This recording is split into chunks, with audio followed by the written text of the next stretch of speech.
Warta Jemaat Ibadah Paskah pertama Minggu 12 April 2020. Shalom Jemaat yang dikasihi dan mengasihi Tuhan Yesus Kristus. Karena pengaruh virus COVID-19 atau Corona, maka ibadah Paskah pertama di minggu pagi ini dilangsungkan dalam keluarga masing-masing, bukan di dalam gereja. Tetapi hal tersebut tidak mengurangi suasana, terutama makna peribadahan. Maka dengan iman kita yakin bahwa Tuhan Yesus hadir dalam ibadah kita saat ini. Dan untuk itu, mari kita menikmati ibadah Paskah pertama pagi ini bersama-sama dalam keluarga kita masing-masing. Nats pembuka. Karena kami tahu bahwa Ia yang telah membangkitkan Tuhan Yesus akan membangkitkan kami juga bersama-sama dengan Yesus, dan Ia akan menghadapkan kami bersama-sama dengan kamu pada dirinya. 2 Korintus 4 ayat 14. B. Pengumuman. 1. Ibadah-ibadah. A. Ibadah-ibadah dalam jemaat, baik ibadah minggu pagi, keluarga, dan unsur dalam minggu berjalan dilaksanakan di masing-masing keluarga. Diharapkan Bapak Ibu keluarga agar mengkoordinir ibadah-ibadah tersebut dengan panduan liturgi dari majelis jemaat. B. Khusus ibadah hari Minggu. Ibadah Paskah kedua akan dilaksanakan tepat jam 9 pagi di tiap-tiap keluarga dan akan diingatkan dengan bunyi lonceng dari gereja sebanyak 3 kali sebagaimana biasanya pada ibadah minggu pagi, yaitu jam 7 waktu Indonesia Timur, lonceng kedua jam 8 waktu Indonesia Timur, dan lonceng ketiga jam 9 waktu Indonesia Timur. Pada bunyi lonceng ketiga jam 9, tiap-tiap keluarga sudah memulai peribadahannya. C. Di dalam peribadahan tersebut tetap ada persembahan, tetapi persembahan bukan yang menjadi utama, melainkan ibadahlah yang menjadi utama, sehingga tidak boleh persembahan menjadi kendala bagi pelaksanaan ibadah keluarga untuk dilaksanakan. 2. Renungan ibadah. Renungan ibadah Paskah pertama dan Paskah kedua dalam bentuk video klip yang dapat diakses oleh warga jemaat melalui channel YouTube multimedia GKI Kanaan. C. Ucapan terima kasih. Demikian warta jemaat di minggu pagi ini Paskah pertama. Kiranya atas perhatian Bapak Ibu Saudara jemaat diucapkan terima kasih. Kiranya Tuhan Yesus memberkati kita semua. Selamat merayakan Paskah pertama dan menyambut Paskah kedua. Tuhan Yesus memberkati.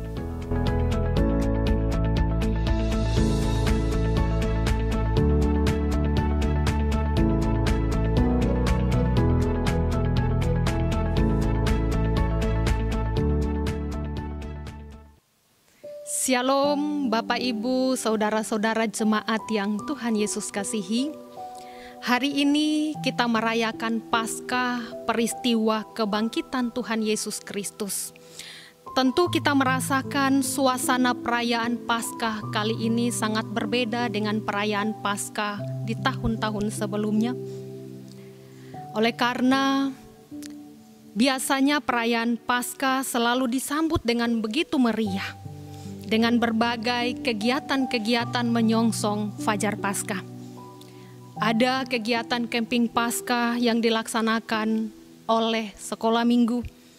Ada juga kegiatan-kegiatan pawai obor dan lain-lain sebagainya. Tetapi saat ini, perayaan Paskah yang dilaksanakan saat ini, yang dirayakan saat ini, di tahun 2020, dapat dilangsungkan dengan sangat sederhana dalam ibadah syukur yang berlangsung di tiap-tiap keluarga. Hal ini disebabkan karena kita ada di dalam situasi penyebaran COVID-19 yang menjadi masalah kemanusiaan di belahan dunia ini, bahkan juga sampai di tanah Papua. Peristiwa ini membawa kita untuk kembali merenungkan sejarah perjalanan kehidupan bangsa Israel dalam Perjanjian Lama. Ketika mereka merayakan Paskah pertama kali di Mesir, mereka juga merayakan di dalam kesederhanaan yang berlangsung di tiap-tiap rumah. Dan kalau kita lihat Bapak Ibu Saudara-saudara, kata Paskah dalam bahasa Ibrani disebut Pesak, yang artinya melewati. Peristiwa ini dirayakan oleh orang-orang Yahudi untuk memperingati saat Allah membebaskan bangsa Israel dari perbudakan di Mesir. Ketika Allah melewati setiap rumah bangsa Israel dan melihat jikalau ada tanda darah anak domba di pintu rumah mereka, maka mereka akan diselamatkan dari tulah kematian yang menimpa setiap anak sulung bangsa Mesir. Alkitab mencatat bahwa dalam perayaan Paskah itu, bangsa Israel wajib memberikan korban sembelihan kepada Allah. Lalu mereka juga menikmati daging domba Paskah itu, roti tanpa ragi, dan juga sayur pahit yang dilakukan oleh setiap kaum keluarga. Dan hal itu menjadi ketetapan Allah yang wajib dilakukan oleh setiap kaum Israel yang dilaksanakan setiap tahun. Lalu di dalam Perjanjian Baru, Yesus Kristus, dia disebut sebagai anak domba Paskah. Bapak Ibu bisa buka dan melihat itu di dalam 1 Korintus pasal 5 ayat yang ke-7. Yesus Kristus juga disebut sebagai anak domba yang disembelih. Dan itu tercatat di dalam Wahyu pasal 5 ayatnya yang ke-6. Oleh karena Yesus Kristus, dia telah mengorbankan diri sendiri sampai mati di salib, tetapi bangkit pada hari yang ketiga, dan kebangkitannya itu membebaskan dan menyelamatkan semua manusia dari dosa dan maut. Bapak Ibu Saudara-saudara jemaat yang Tuhan Yesus kasihi, kebangkitan Tuhan Yesus membuktikan kepada dunia ini bahwa Dia adalah Allah yang hidup. Dia adalah Allah yang sejati, yang berkuasa atas dosa dan maut. Walaupun menderita sengsara dan mati, tetapi Yesus tidak mati selama-lamanya. Sebab Alkitab memberikan bukti suatu kepastian bahwa Dia bangkit pada hari yang ketiga. Dan kebangkitannya itu membuktikan bahwa tidak sia-sia kalau kita percaya kepadanya. Karena kebangkitannya menjadi dasar iman yang kuat dalam kehidupan setiap orang-orang percaya. Perikop pembacaan kita saat ini menceritakan suatu fakta tentang kebangkitan Yesus. Bahwa kubur yang kosong itu adalah bukti bahwa Yesus Kristus benar-benar telah bangkit. Sama seperti penulisan dalam kitab Injil lainnya, yaitu Injil Matius, Lukas, dan juga Yohanes. Injil Markus memulai menceritakan peristiwa kebangkitan Tuhan Yesus dengan menulis waktu terjadinya peristiwa itu. Injil Markus mencatat bahwa setelah lewat hari Sabat dan pagi-pagi benar pada hari pertama minggu itu, Maria Magdalena, Maria ibu Yakobus, dan Salome pergi ke kubur Yesus untuk meminyakinya dengan rempah-rempah.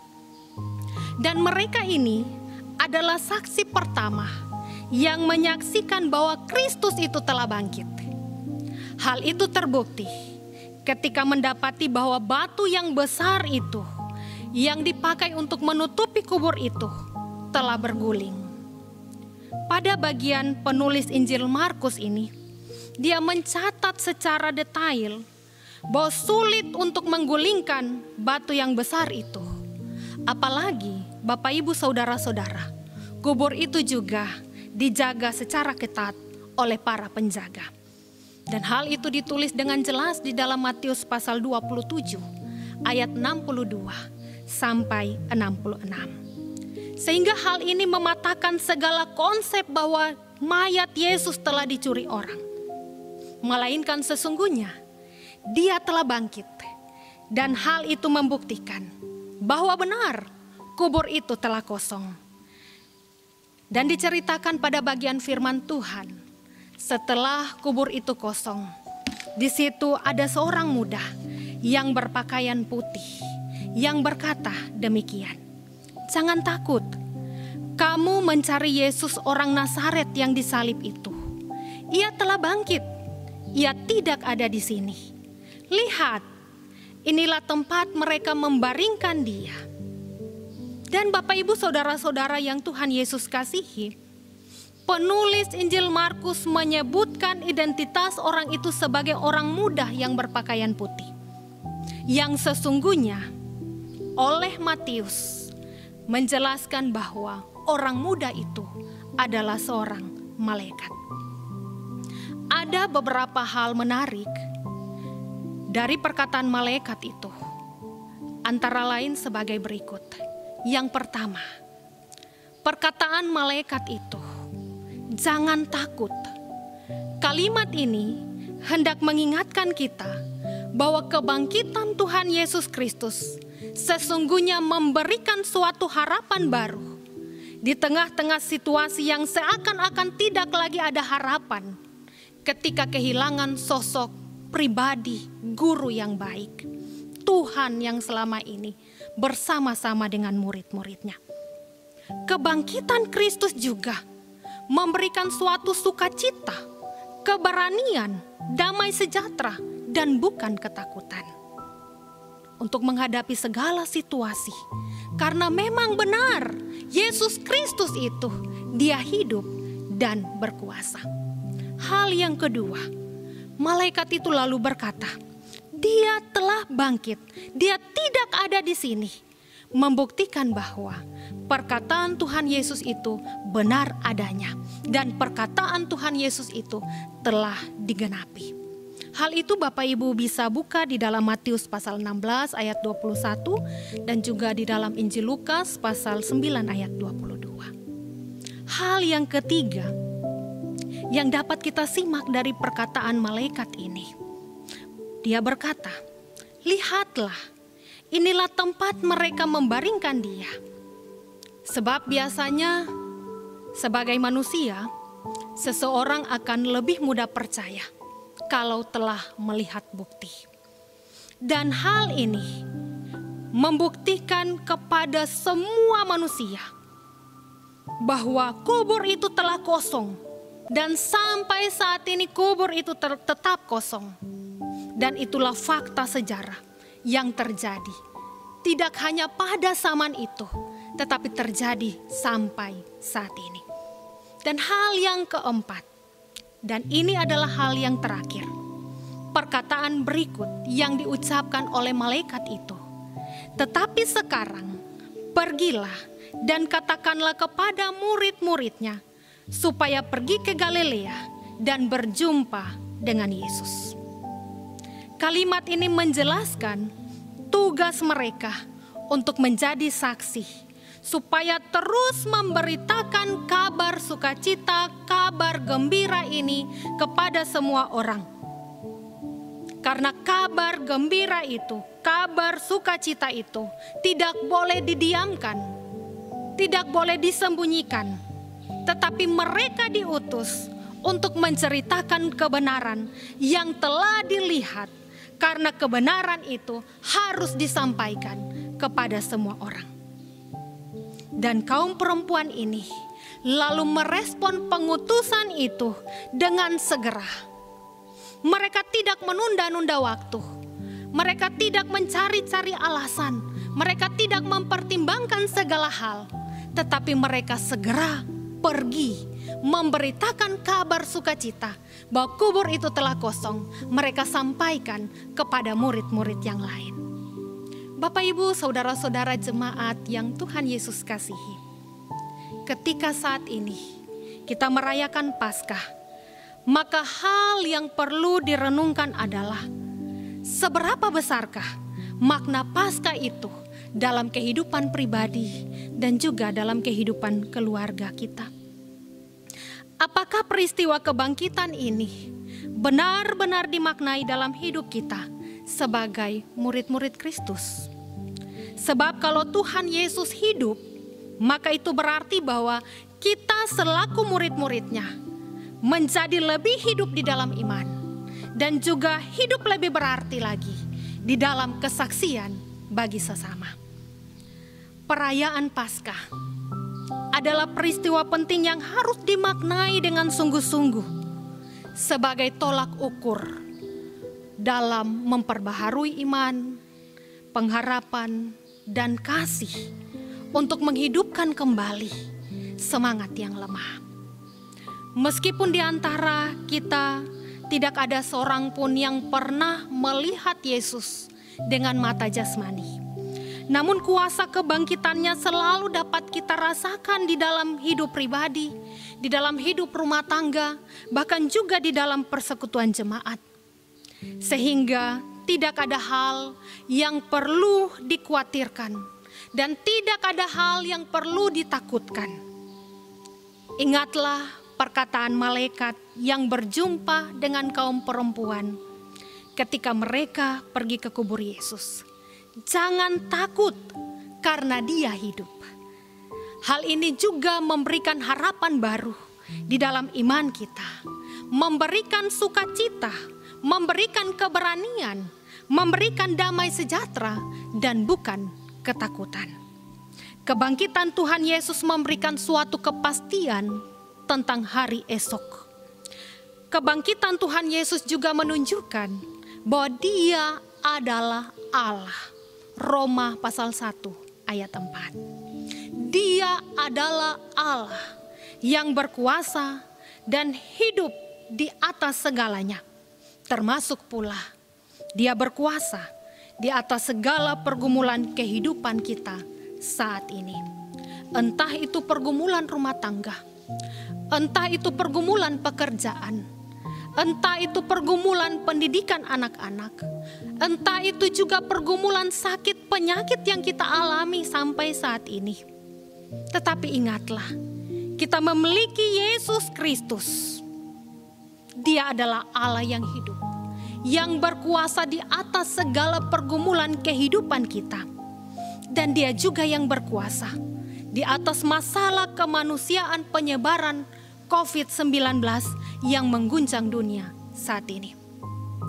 Ketika teknologi canggih seperti tidak berdaya, dan ketika ilmu pengetahuan dan kepandaian tidak dapat diandalkan, maka jangan hilang pengharapan. Jangan pernah hidup di dalam ketakutan dan kekhawatiran. Karena Allah yang kita sembah di dalam nama Tuhan Yesus Kristus, Dia hidup dan Dia berkuasa untuk menolong serta menopang kita melewati setiap badai kehidupan ini. Bapak, Ibu, saudara-saudara jemaat yang Tuhan Yesus kasihi, kebangkitan Tuhan Yesus Kristus membuktikan bahwa penebusannya nyata. Maka iman kita sebagai orang Kristen tidak pernah sia-sia. Kebangkitannya juga membuktikan bahwa firman Tuhan di dalam Alkitab adalah kebenaran. Dan kebangkitannya menjadi jaminan bahwa setiap orang-orang yang percaya di dalam iman pasti mendapat bagian dalam kekekalan. Sehingga tugas kita selaku orang percaya adalah terus menjadi saksi bagi dunia ini, bagi sesama kita, dan selalu mau menceritakan tentang Tuhan Yesus Kristus melalui kehidupan kita, baik itu sikap dan perbuatan kita yang mencerminkan bahwa kehidupan Kristus begitu nyata dalam kehidupan kita. Jadilah saksi Kristus dalam kebenaran, Jangan pernah memberikan alasan, jangan pernah menunda-nunda waktu, tetapi jadilah saksi Kristus untuk terus menceritakan kasih Kristus dalam kehidupan kita ini. Amin. Mari kita berdoa. Allah Bapa di surga, Allah yang kekal selama-lamanya, Allah yang kami sembah di dalam nama Tuhan Yesus Kristus, yang mati tetapi bangkit pada hari yang ketiga. Di hari ini Tuhan, selaku umat Tuhan, kami datang di hadapan Tuhan mengucap syukur dalam perayaan Paskah yang berlangsung di tiap-tiap keluarga.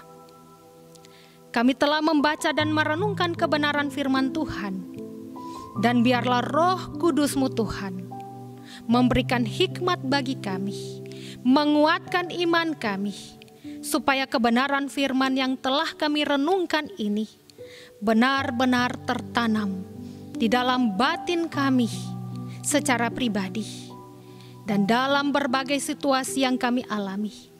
Kami tidak pernah merasa khawatir, kami tidak pernah merasa bimbang dan takut, melainkan kami tetap percaya bahwa Engkau Allah yang berkuasa sepenuhnya dalam kehidupan dunia ini. Engkau Allah yang hidup dan berkuasa juga dalam kehidupan kami. Biarlah makna kebangkitan Tuhan Yesus Kristus senantiasa menjadi bagian tersendiri yang selalu kami renungkan dalam kehidupan kami selaku orang-orang percaya. Sehingga kebangkitan Kristus juga menuntun kehidupan kami untuk hidup senantiasa di dalam kebenaran. Di dalam nama Tuhan Yesus Kristus kami berdoa di hadapan-Mu. Amin.